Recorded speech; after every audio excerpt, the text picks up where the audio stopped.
Subscribe now and press the bell icon. Never miss an update.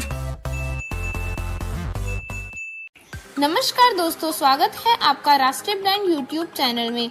अगर आपको video अच्छी लगती है तो इस वीडियो को लाइक कीजिए, चैनल को सब्सक्राइब कीजिए, बेल आइकन को प्रेस करना ना भूलिएगा ताकि आपको इसी तरह की इंफॉर्मेटिव वीडियोस हर रोज मिलती रहे।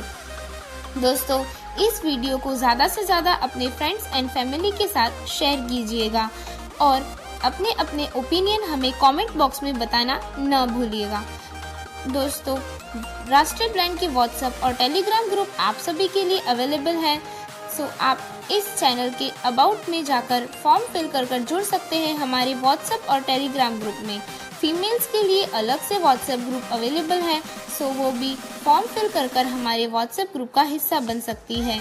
अब ज़्यादा देर ना करते हुए ले चलती हूँ आपको वीडियो की ओर। आशा करती हूँ आपको वीडियो पसंद आएगा।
श्री रामचंद्र जी बोले, हे लक्ष्मण, अब मैं तुम्हें शाप से संबंधित एक अन्य कथा सुनाता हूँ।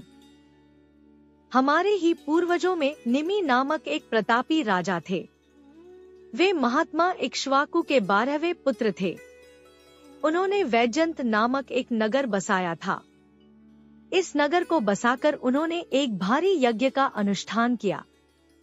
यज्ञ संपन्न करने के लिए महर्षि वशिष्ठ, अत्रि, अंगिर तथा भृगु को आमंत्रित किया, किंतु वशिष्ठ का एक यज्ञ के लिए देवराज इंद्र ने पहले ही वरण कर लिया था। इसलिए वे निमि से प्रतीक्षा करने के लिए कहकर इंद्र का यज्ञ कराने चले गए। वशिष्ठ के जाने पर महर्षि गौतम ने यज्ञ को पूरा कराया। वशिष्ठ ने लौटकर जब देखा कि गौतम यज्ञ को पूरा कर रहे हैं, तो उन्होंने क्रुद्ध होकर निमि से मिलने की इच्छा प्रकट की। जब 2 घड़ी प्रतीक्षा करने पर भी निमि से भेंट न हो सकी तो उन्होंने शाप दिया कि राजा निमि, तुमने मेरी अवहेलना करके दूसरे पुरोहित को वरण किया है, इसलिए तुम्हारा शरीर अचेतन होकर गिर जाएगा। जब राजा निमि को इस शाप की बात मालूम हुई तो उन्होंने भी वशिष्ठ जी को शाप दिया कि आपने मुझे अकारण ही शाप दिया है, अतएव आपका शरीर भी अचेतन होकर गिर जाएगा।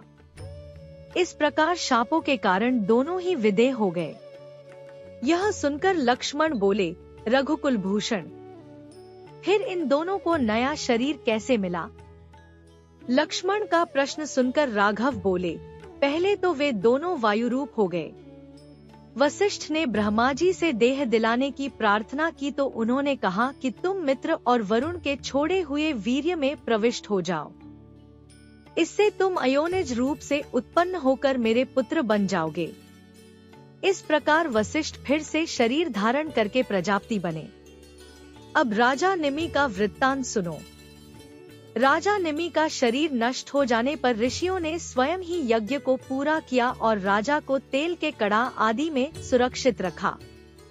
यज्ञ कार्यों से निवृत्त होकर महर्षि भृगु ने राजा निमि की आत्मा से पूछा कि तुम्हारे जीव चैतन्य को कहाँ स्थापित किया जाए। इस पर निमि ने कहा कि मैं समस्त प्राणियों के नेत्रों में निवास करना चाहता हूँ। राजा की यह अभिलाषा पूर्ण हुई। तब से निमि का निवास वायुरूप होकर समस्त प्राणियों के नेत्रों में हो गया। उन्हीं राजा के पुत्र मिथिलापति जनक हुए और विदेह कहलाए। इस आश्चर्यजनक कथा को सुनकर सुमित्रा नंदन बोले, हे प्रभु, ऐसे ही शाप की कोई और कथा हो तो सुनाइए। लक्ष्मण के जिज्ञासा देखकर कौशल्यानंदन बोले, नहुष के पुत्र राजा ययाति के 2 पत्नियां थीं, एक शर्मिष्ठा और दूसरी देवयानी। शर्मिष्ठा दैत्यकुल के वृषपर्वा की कन्या थी और देवयानी शुक्राचार्य की। राजा को शर्मिष्ठा से विशेष स्नेह था। शर्मिष्ठा ने पुरु को और देवयानी ने यदु को जन्म दिया। दोनों ही बालक बड़े तेजस्वी थे। देवयानी को उचित सम्मान न पाते देख यदु ने उससे कहा कि माता, इस असम्मानजनक जीवन से क्या यह अधिक उचित न होगा कि हम अग्नि में प्रवेश करके यह जीवन समाप्त कर दें? यदि तुम मेरी बात नहीं मानोगी तो भी मैं यह जीवन धारण नहीं करूंगा। पुत्र की यह बात सुनकर देवयानी ने सारी बातें अपने पिता भृगुनंदन शुक्राचार्य को बता दी और स्वयं भी जल मरने को तैयार हो गई। उसने कहा कि ययाति मेरा ही नहीं आपका भी अनादर करते हैं। इससे क्रोधित होकर शुक्राचार्य ने ययाति को लक्ष्य करके शाप दिया कि दुरात्मने, तुम्हारी अवस्था जराजीर्ण वृद्ध जैसी हो जाए, तुम बिल्कुल शिथिल हो जाओ। इस प्रकार शाप देकर वे मौन हो गए। इस शाप के फलस्वरूप राजा ययाति को ऐसी वृद्धावस्था ने आ घेरा जो दूसरे की युवावस्था से बदली जा सकती थी। ययाति ने यदु से अनुरोध किया कि तुम मुझे अपना यौवन देकर मेरी वृद्धावस्था ले लो। कुछ समय पश्चात मैं तुम्हारा यौवन तुम्हें लौटा दूंगा। यह सुनकर यदु ने कहा, यह सौदा आप अपने लाडले पुरु से करें। जब उन्होंने पुरु से यह बात कही तो पुरु ने राजा का अनुरोध सुनकर तत्काल वृद्धावस्था के बदले में अपना यौवन दे दिया। सहस्त्रों वर्षों तक यज्ञ आदि का अनुष्ठान करके उन्होंने पुरु को फिर उनका यौवन लौटा दिया और यदु को शाप दिया कि तुमने मेरी आज्ञा का उल्लंघन किया है, इसलिए तुम्हारी संतान राजा नहीं होगी। हे सौमित्र, यह सब प्राचीन आख्यान मैंने तुम्हें सुना दिया। अब हमें उसी प्रकार करना चाहिए जिससे हमें किसी प्रकार का कोई दोष न लगे।